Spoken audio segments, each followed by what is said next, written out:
des objectifs qui sont tout aussi simples que ceux des cours précédents, connaître et comprendre les mécanismes et les déterminants des transports d'eau et de certains électrolytes sont ceux dont je vais vous parler.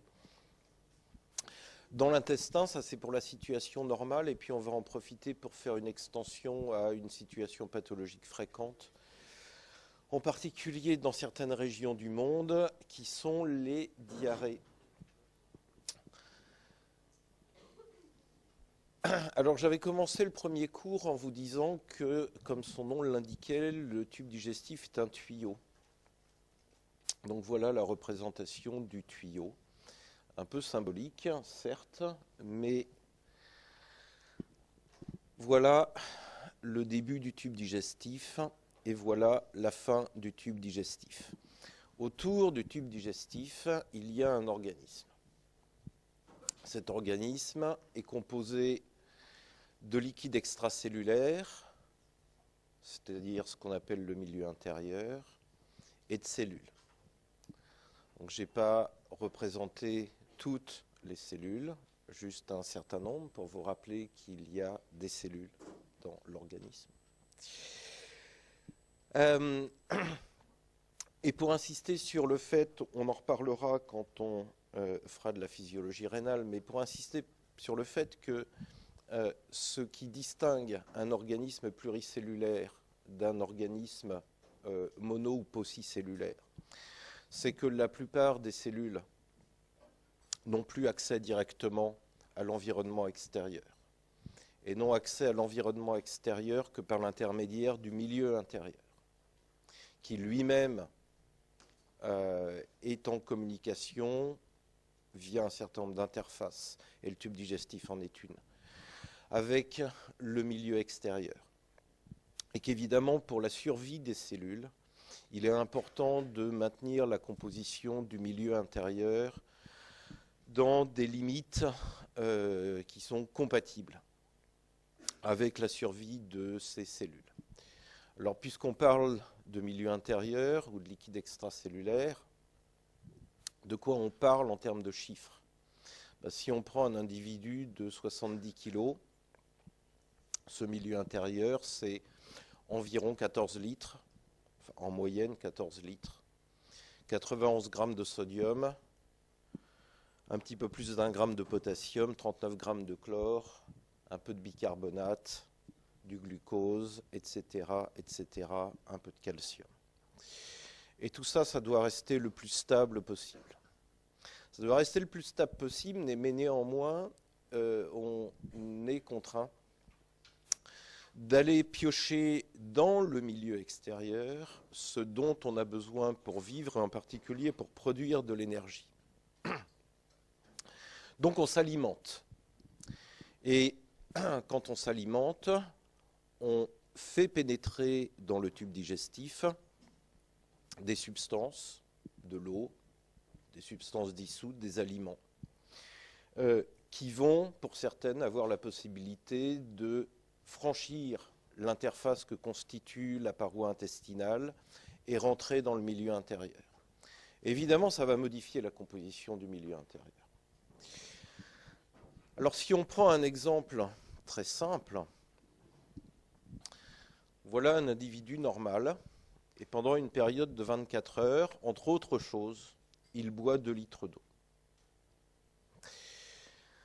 Si on recueille les effluents de cet individu, on va se rendre compte que pendant cette même période de 24 heures, il va éliminer par voie digestive, donc dans les selles, environ 100 millilitres d'eau et 1,9 millilitres d'eau dans l'urine.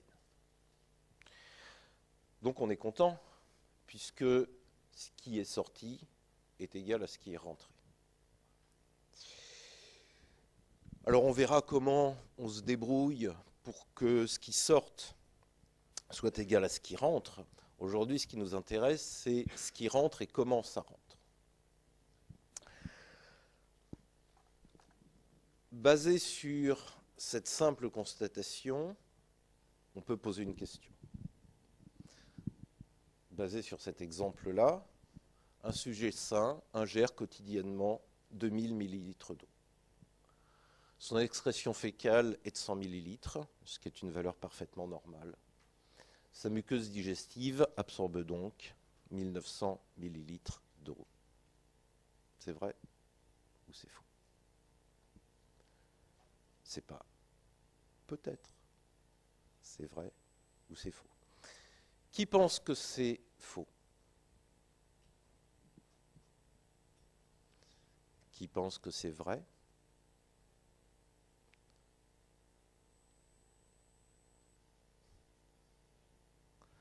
Et la majorité ne pense rien. Ceux qui pensent que c'est vrai ont faux. Prétendre ça, c'est occulter la réalité. La réalité, elle est différente. La réalité, c'est en grande partie ce qu'on ne voit pas. Donc effectivement, il ingère 2 litres d'eau, 2000 millilitres. Mais à ça s'ajoute la salive. La plupart du temps, la salive, on ne la crache pas. On la déglutit. À ça s'ajoutent les sécrétions gastriques, environ 2 litres par jour. Les sécrétions biliaires, par exemple 1,5 litre par jour. Les sécrétions pancréatiques, 1,5 litre par jour. Les sécrétions intestinales, dont on a peu parlé, mais qui existent, et on va en reparler de manière plus abondante, 1,5 litre par jour. Faites le total. On approche les 9 litres. Il sort 100 millilitres d'eau du tube digestif. Moralité, plus de 8 litres d'eau ont été en réalité absorbés par cette muqueuse du tube digestif. L'absorption, comme vous le voyez, pour ce qui concerne l'eau, elle est majoritairement située dans l'intestin grêle et minoritairement située dans le côlon. Donc le côlon apparaît être comme un contributeur minoritaire à l'absorption d'eau. Là aussi,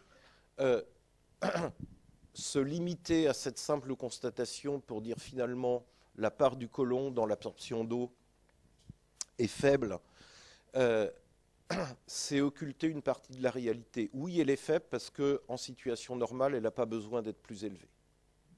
Mais on va voir qu'en situation pathologique, la capacité du côlon à absorber de l'eau peut augmenter de manière extrêmement importante.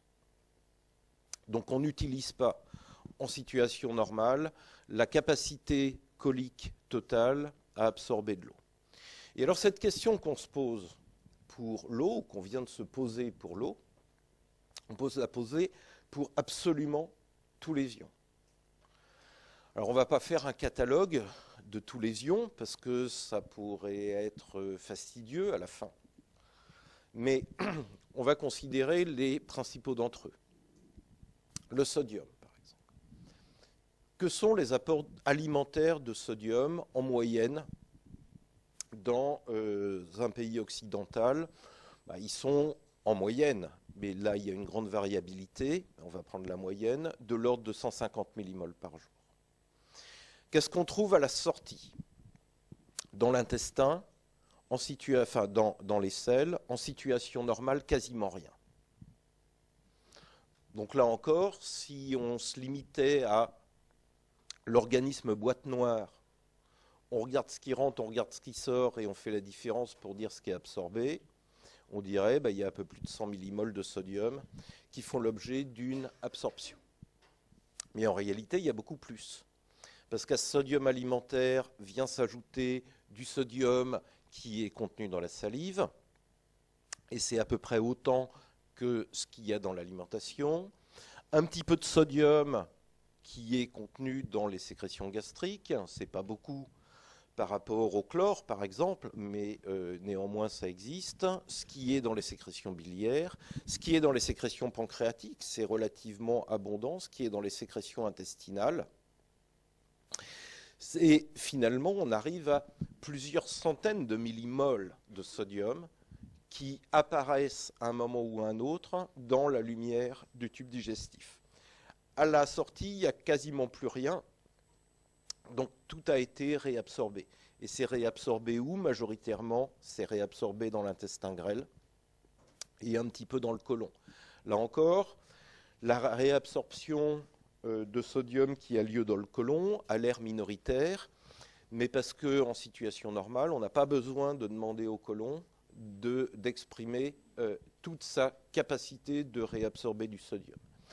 Et puis un deuxième élément important, et on en reparlera un peu plus tard, c'est que on voit apparaître ici l'influence d'une hormone, en l'occurrence c'est l'aldostérone, et l'aldostérone est capable d'influencer l'absorption intestinale de sodium.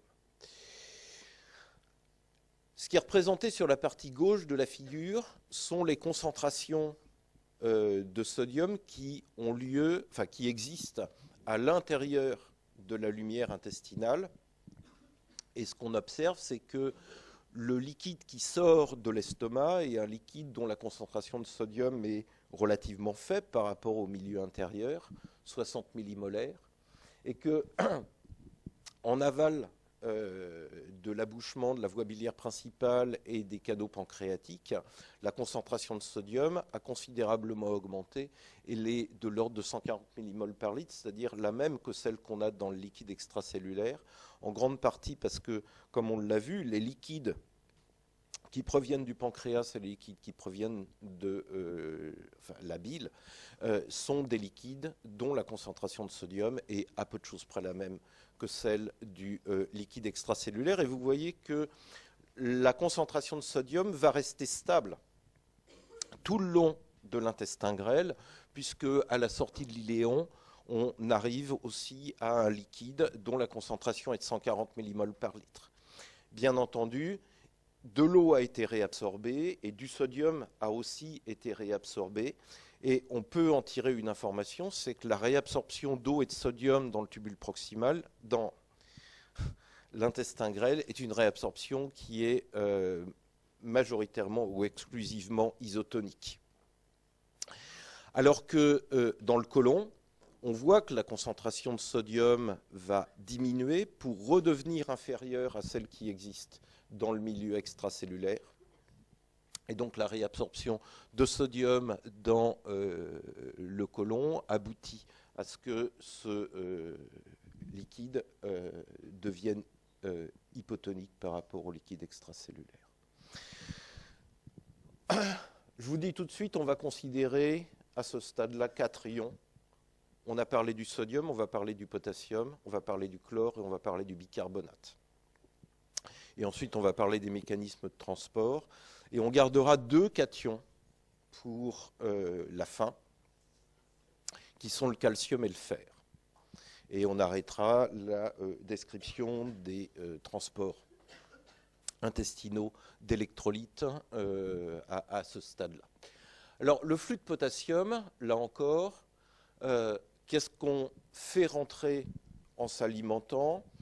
Dans les bons cas, environ 100 millimoles. La plupart des gens sont même à des apports qui sont inférieurs à 100 millimoles par jour. Donc là, c'est variable selon les gens, comme pour le sodium. Ça dépend en grande partie de la quantité de fruits et légumes que consomme chacun, puisqu'il y a beaucoup de potassium dans les fruits et les légumes. Ça dépend aussi de la quantité de chocolat que vous consommez, puisque le chocolat est aussi un aliment qui est riche en potassium. À la sortie, très peu, 10 millimoles par jour.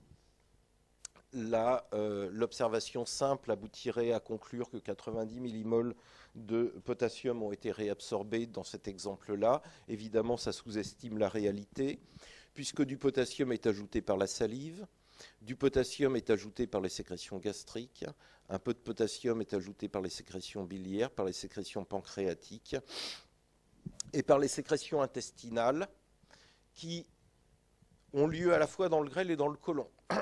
Le côlon est une structure qui peut sécréter du potassium et on verra comment.